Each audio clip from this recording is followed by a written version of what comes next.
Justice B R Gavai उस bench का हिस्सा थे जिस बेंच की अगुवाई करते हुए पूर्व चीफ जस्टिस संजीव खन्ना ने वक्फ कानून पर सुनवाई करते हुए उसके कुछ प्रावधानों पर रोक लगा दिया था। मगर संजीव खन्ना अब सुप्रीम कोर्ट में नहीं है। बेंच बदल गई है और बेंच के अगुवा भी बदल गए हैं।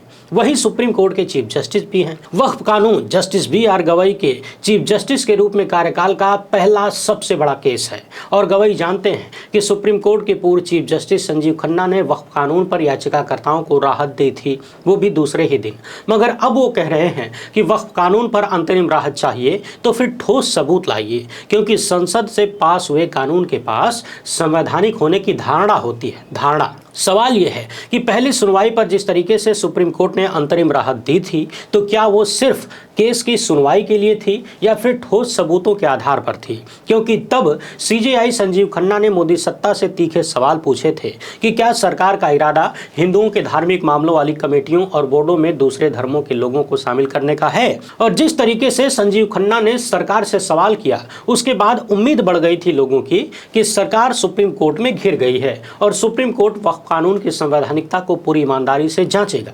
मगर नई बेंच तो पहले से ही कानून को धारणा का लाभ देते हुए नजर आ रही है कि संसद का बनाया हुआ कानून संवैधानिक होता है। सीजेआई खन्ना के सवालों पर जवाब दाखिल करने के लिए मोदी सत्ता ने समय मांगा था और सुप्रीम कोर्ट ने समय दिया, लेकिन चीफ जस्टिस के बदलने के बाद सरकार के हौसले बुलंद नजर आ रहे हैं और वो सुप्रीम कोर्ट को डिटेक्ट करती हुई नजर आती है कि किन पॉइंट्स पर बहस होनी चाहिए। ऐसे में लगता है कि जिस सरकार के पास महीने भर पहले ही कानून का बचाव करने के लिए पॉइंट्स नहीं थे, वो सत्ता अब कोर्ट को बताने लगी है कि सुनवाई किन पॉइंट्स पर होनी चाहिए। मगर आज के दौर का सच है कि व्यक्ति के बदल जाने से चीजें बड़ी तेजी से बदल जा रही हैं और ये सुप्रीम कोर्ट के मामले में भी देखा जा रहा है, जहां पूर्व चीफ जस्टिस के बदलने के बाद चीजें बड़ी तेजी से बदलती हुई दिख रही हैं। वक्फ की सुनवाई पर मोदी सत्ता की दलील है कि वक्फ एक सेक्युलर संपत्ति है और सभी धर्मों में संपत्तियों का दान होता है, तो सरकार को बताना चाहिए कि हिंदुओं में कितने लोगों ने अपनी संपत्ति दान की है और बात सिर्फ अमीरों तक सीमित नहीं होनी चाहिए। सरकार को बताना चाहिए कि गरीबों में कितने लोगों ने अपनी जमीनें दान की हैं, क्योंकि मुसलमानों में तो संपत्ति दान करने और रोजे के दौरान ज़कात का नियम है। इसलिए कपिल सिब्बल ये दलील देते हैं कि मंदिरों को 1000-2000 करोड़ का चंदा मिलता है, मस्जिदों को नहीं मिलता।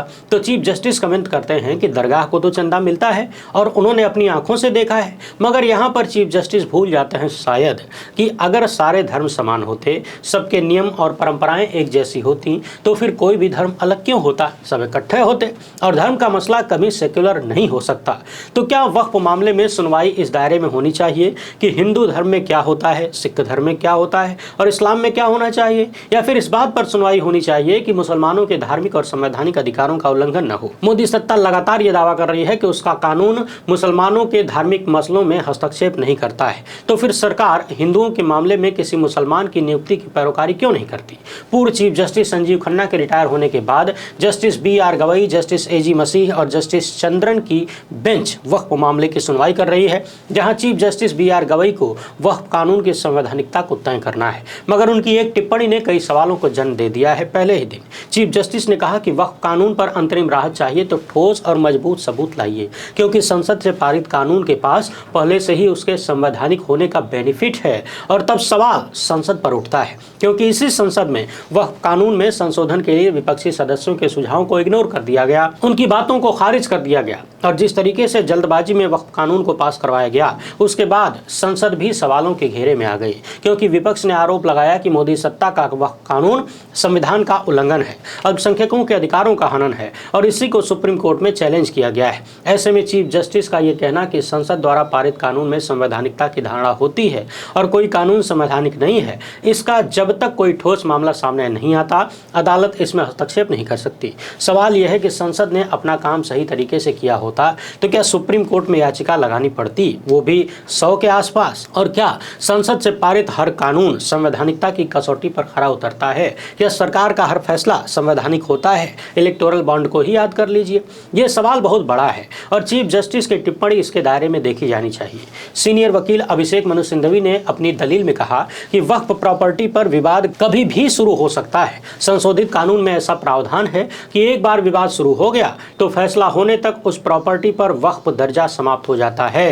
कहा जा रहा है कि वक्फ कानून में संशोधन के बाद वक्फ प्रॉपर्टी के रजिस्ट्रेशन में भारी उछाल आया, जबकि सच्चाई ये है कि पोर्टल 2013 में खुला था और पोर्टल पर पुराने दस्तावेज अपलोड करने की प्रक्रिया चल रही है। इस मामले में हमने आपको पहले भी बताया था कि पहले से जो वक्फ संपत्तियां थीं जो पोर्टल पर मौजूद नहीं थीं, जब उनको पोर्टल पर लाया गया तो उसी संख्या को दिखाया जा रहा है कि देखिए वक्फ की संपत्ति बढ़ गई, जबकि वहां कहानी बिल्कुल उलट है। सिंधवी ने ज्वाइंट पार्लियामेंट्री कमेटी की रिपोर्ट पर सवाल उठाते हुए कहा कि 28 में से 5 राज्यों का सर्वेक्षण किया गया, मतलब कि 9% से अधिक क्षेत्र का सर्वेक्षण हुआ और कह दिया गया कि कोई रजिस्टर्ड वक्फ नहीं था। तो जब सिंधवी जेपीसी रिपोर्ट पर सवाल उठाते हैं तो क्या वो संसद पर सवाल नहीं उठाते हैं? याचिकाकर्ताओं की ओर से कपिल सिब्बल ने कहा कि नया वक्फ कानून पूरी तरह असंवैधानिक है। ये कानून वक्फ संपत्ति को नियंत्रित और छीनने के लिए बनाया गया है। इसका प्रावधान कहता है कि जब तक कलेक्टर की जांच पूरी नहीं होती संपत्ति को वक्फ नहीं माना जा सकता, जबकि वक्फ की प्रक्रिया अल्लाह के नाम पर होती है और जब एक बार वक्फ हो गया तो वो हमेशा के लिए होता है। यहाँ पर अदालत ने सवाल किया कि दरगाहों में तो चढ़ावे होते हैं,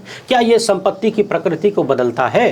तो सिब्बल ने कहा कि वो मस्जिदों की बात कर रहे हैं जहाँ चढ़ावा नहीं आता और ये वक्फ बाय यूजर की ही मिसाल है, जैसे कि बाबरी मस्जिद। फिर कोर्ट ने कपिल सिब्बल से पूछा कि क्या पुराने कानून में वक्फ संपत्ति का रजिस्ट्रेशन जरूरी था? तो सिब्बल ने कहा कि 1923 के कानून के तहत जरूरी था और शैल शब्द का इस्तेमाल किया गया था। इस पर चीफ जस्टिस BR गवई कहते हैं कि केवल शैल शब्द का इस्तेमाल करने से यह साबित नहीं होता कि संपत्ति का रजिस्ट्रेशन अनिवार्य था, जब तक कि उस पर दंड का कोई प्रावधान न हो। सिब्बल का जवाब था कि कानून में सिर्फ इतना कहा गया कि यदि मुतवली रजिस्ट्रेशन नहीं कराता है तो वो अपना अधिकार खो देता है और कोई सख्त दंड नहीं था। सिब्बल ने यह भी कहा कि नया कानून वक्फ करने के लिए मुस्लिम होने की 5 साल की प्रमाणिक आस्था की मांग करता है। तो सवाल यह है कि मैं सरकार को क्यों बताऊं, क्यों दिखाऊं कि मैं मुसलमान हूं और 5 साल क्यों इंतजार करूं? सिब्बल ने इसे संविधान के अनुच्छेद 14, 25 और 26 का उल्लंघन बताया। उनकी दलील थी कि वक्फ बाय यूजर को नए कानून से हटा दिया गया है और यह संपत्ति ईश्वर की संपत्ति होती है, इसे कभी खत्म नहीं किया जा सकता। लेकिन अब वक्फ केवल उसी को माना जाएगा जो रजिस्टर्ड है। यहाँ सुप्रीम कोर्ट की बेंच ने फिर कमेंट किया कि औरंगाबाद में वक्फ संपत्ति विवाद बहुत है। इस पर कपिल सिब्बल ने तंज कर दिया कि हाँ, हमारे DNA में ही अड़ंगा लगाना है। अब कोई भी ग्राम पंचायत या निजी व्यक्ति भी शिकायत दर्ज करा सकता है। वक्फ कानून पर अभी सुनवाई पूरी नहीं हुई है और इस सुनवाई में यह तय होना है कि केंद्र सरकार के कानून पर सुप्रीम कोर्ट रोक लगाएगा कि नहीं। वक्फ कानून की संवैधानिकता पर कोर्ट क्या कहेगा? क्या चीफ जस्टिस की टिप्पणी इसी ओर इशारा करती है? याद रखिए कि केंद्रीय अल्पसंख्यक मामलों के मंत्रालय ने 25 अप्रैल 2025 को संशोधित वक्फ अधिनियम 2025 का बचाव करते हुए 1332 पन्नों का एक हलफनामा सुप्रीम कोर्ट में दायर किया था और संसद द्वारा पारित कानून पर किसी भी रोक का विरोध किया था। और CJI खन्ना की अगुवाई में सुप्रीम कोर्ट ने जब स्थगन आदेश पारित करने का आदेश संकेत दिया, तब मोदी सत्ता ने कोर्ट को आश्वासन दिया था कि वो वक्फ बोर्ड में गैर मुस्लिम सदस्यों को शामिल नहीं करेगी। मगर मोदी सत्ता के मौखिक वादों पर किससे भरोसा होगा? क्या भरोसा किया जा सकता है? क्योंकि सुप्रीम कोर्ट के ही तमाम दिशा निर्देशों को ये सत्ता ठोकर मारती रहती है। चीफ जस्टिस BR गवई को बुलडोजर के मामले में अपना फैसला तो याद ही होगा और ये भी कि किस तरह सुप्रीम कोर्ट के फैसले की परवाह किए बिना देश भर में दर्जनों जगह बुलडोजर चला। इस बीच केरल सरकार ने सुप्रीम कोर्ट में याचिका दायर करके वक्फ अधिनियम 2025 का विरोध किया है। राज्य सरकार ने कोर्ट से गुजारिश की है कि उसे इस मामले में हस्तक्षेप करने की इजाजत दी जाए ताकि वो इस कानून की संवैधानिक वैधता को चुनौती देने वाली याचिकाओं में शामिल हो सके। लेफ्ट सरकार की दलील है कि केरल में बड़ी संख्या में मुस्लिम रहते हैं और उनके पास वक्फ संपत्तियां हैं। उन्हें आशंका है कि नया संशोधन कानून उनके धार्मिक मामलों और वक्फ संपत्तियों के प्रबंधन में भेदभाव का कारण बन सकता है और उनके मौलिक अधिकारों, खासकर अनुच्छेद 25 के तहत धार्मिक स्वतंत्रता के अधिकार पर असर डालेगा। तो यहाँ सवाल सुप्रीम कोर्ट से है कि अनुच्छेद 25 का उल्लंघन क्या वक्फ कानून पर राहत की मांग नहीं करता है? और संवैधानिक प्रावधानों के उल्लंघन की आशंका एक राज्य की सरकार जाहिर कर रही है। देखना यह है कि सुप्रीम कोर्ट केरल सरकार की याचिका पर क्या फैसला लेता है। मगर ऐसा लगता है कि केरल की सरकार बहुत देर से जागी है, क्योंकि केरल में अगले साल विधानसभा के चुनाव हैं और यहाँ मुस्लिम वोट निर्णायक भूमिका निभाते हैं। इस वीडियो में फिलहाल इतना ही। हमसे जुड़ने के लिए बहुत बहुत धन्यवाद। जय हिंद।